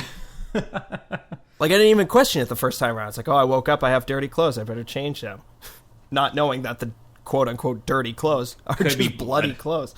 Yeah, and so it was so great. So cool. Good thing. So, we are here at Addicted to Loot are always looking out for you guys. We are. We love you guys, those of you who come in and our hang fellow with us loot addicts. Week after week. Yeah, our loot addicts. And from a wonderful suggestion from a third party who, I don't know if she wants to remain nameless, but shout out. This is a great idea from her. Decided that it would be really neat if we offered something for you guys. And what would you guys say if we told you we had a free game for you? Every week. Every week. Every single week. A free game of the week every single week from us. What would you say? You'd be like, holy shit. Give it to me. That's right. That's the correct thing to say. So we are going to give it to you. Now, we're billing this up like we've got a giveaway. It's not. This is just a game that's free. I wanted to make that point clear. I'm like, wait a minute. He's really selling this like we're just spending money on it. Yes, I wanted to go with it. Okay, so truth is, what we'd like to do is debut a little segment at the end of each episode where we give you guys a recommendation, basically, for a completely free game that you can go and play right the heck now. Like 905, the one I just talked about, but that's not the one. Not for this week. Yes. But hey, that's like 2 for the price of 1, right? Oh my God, 2 for the price of free. This is great. What a great day. You are winning by listening to this right now. You are winning at life. But yeah, no. So we've decided that this would be just kind of a fun little way of saying, hey guys, here's something that we think that you would like, that you can actually go and play, because we all like video games. So why not share the love of video games? So this one, Brian, before I talk about this, have you played this? You showed me both of these games, so you know this. Okay. All right. I just wanted to make sure. I literally played both of these to completion in your room. Okay. Good. That's good. This is good. It's all coming back to me now. Anyway. And it's not even late, so I can't say like, sorry, my brain's not working. No, it's literally. This is literally your midday. This is midday for me. So the game that we're going to suggest for you guys this week is a fantastic. Do you guys like comedy? We like comedy. This is a fantastic comedy game called Dr. Langeskov, The Tiger and the Terribly Cursed Emerald: A Whirlwind Heist. That is literally the title of the game. That is the title. And it only gets better from there, in all honesty. It only gets better from there. So this is on Steam. It is made by Crows, who include members of the development team behind the Stanley Parable. Now, those longtime listeners who have been with us since way, way back in the very beginning with episode 1, way back a couple months ago, know that I fucking love the Stanley Parable. It was my Game of the Year pick for 2013. It is just a brilliant narrative on well, it's a commentary. It's a commentary on games while also being a very clever game in itself. And the Stanley Parable had a demo, which this is what sold me on the Stanley Parable. The demo itself, which is also free. Oh my God, you just got 3 free games, literally right here. You didn't even have to do anything. That's amazing. What a life. I want to be you. Anyway, so the Stanley Parable's demo was really smart and awesome in the fact that it is entirely, much like the Stanley Parable, self-aware. So the entire demo is about you trying to get the demo for the Stanley Parable up and running. And I mean, literally, it's you like coming to the demo facility, taking a number, the guy introduces you, everything starts to go a little bit wrong. You kind of are behind the scenes of what ultimately you hope will be the actual demo for the Stanley Parable. But of course, the joke being that this is the demo. This is the experience right here. And so it's kind of a meta thing. Everything about Stanley Parable is meta. The YouTube videos know that they're YouTube videos. You know, this is a video for the Stanley Parable. This, Dr. Langeskov, I'm going to call it for short because there's so many words. Dr. Langeskov is almost like a sequel to that demo. It's a game where, I'm just going to give you the introductory premise. The game, Dr. Langeskov, The Tiger and the Terribly Cursed Emerald, A Whirlwind Heist, hasn't started yet by the time you're starting it. You are about to start the game. And, oh boy, it's kind of hard to completely talk about it without giving away everything. But it is in the experience. But it plays very much in the behind the scenes. You're talking with the stage manager for Dr. Langeskov, The Tiger and the Terribly Cursed Emerald, and you're having kind of a commentary with him while you're going through this experience that you're about to go through. It's a 15-minute game. It's fun. It's hilarious. It's really funny. Fans of video games in general will find stuff, but even if you're just fans of like any kind of visual medium, films, whatever, you'll get a kick out of what it's doing. I will say that you do get to play Dr. Langeskov, The Tiger and the Terribly Cursed Emerald eventually, and that's all I'll say about that. It's very funny. We'll link it. Go play it. I highly recommend it.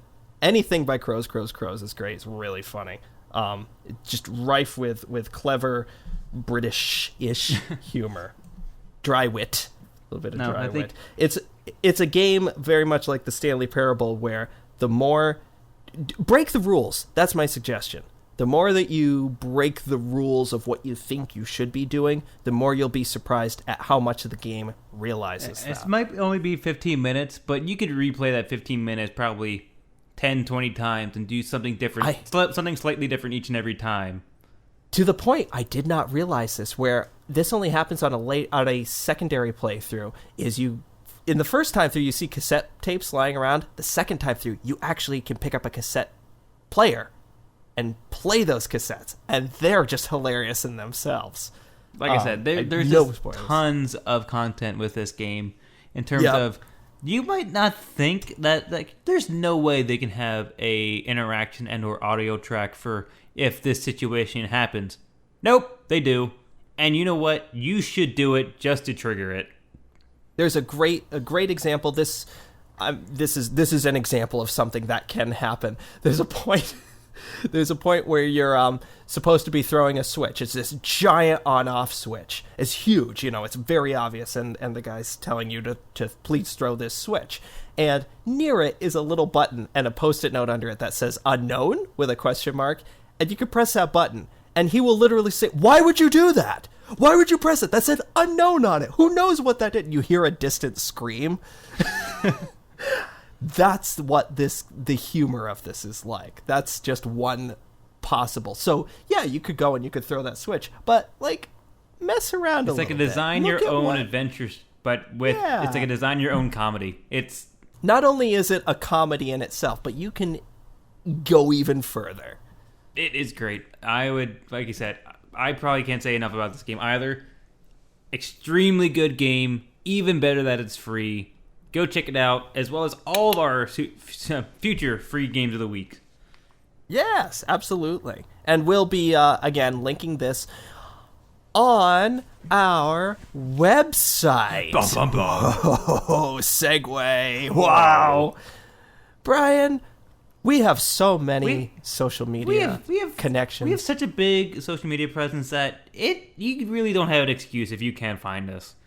If you can't find us, you are living under a rock with bad Wi-Fi. You probably still have a flip phone. That is... Oh, my God. it is just However, if you have a Nokia phone, I respect you. Because it probably won't ever die. But... Yes. You can find basically our entire social media presence on our website, which is addictedtoloot.weebly.com. From there, you can get our direct business email, which is addictedtoloot, which is addictedtoloot, the word 2, not the number 2, at gmail.com.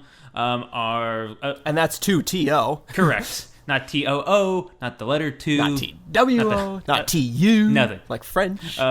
But from there, you can get links to our YouTube page directly. You can get links to our Facebook, to our Twitch, which is hopefully going to be up and running again, maybe in the near future. Maybe stay tuned for that. But you also can get to our multiple various podcast hosting sites, which is iTunes, Stitcher, and SoundCloud. Also can see our Twitters, which is Addicted to Loot, which is at Addicted, the number 2 Loot. That is our main combined Twitter. That is I would say that you could go for anything combined in terms of postings of our podcast, so on and so forth. But if you really want to connect with either one of us individually, we have our individual Twitters. Mine is at fifth, FITH _Atomic Zero, and yours is... If you ever wanted to know what fifth stands for, watch our video cast from last week. It's a very funny, hilarious reaction at the very end of the video. Want to see a guy get genuinely shocked? You won't believe what happens next. Oh, but yes, my Twitter is at Tomality. That's TOMALITY. And we have been Addicted to Loot. This has been episode 19 of the Addicted to Loot podcast. Please drop us, a comment, a tweet, anything you want. Send us an email. Send us your dankest memes. Yo. We want to see what you got. But look forward to hearing from you. Thank you for listening. And until episode 20, we have been Addicted to Loot. That was a failed attempt at a whistle. Just insert whistle here.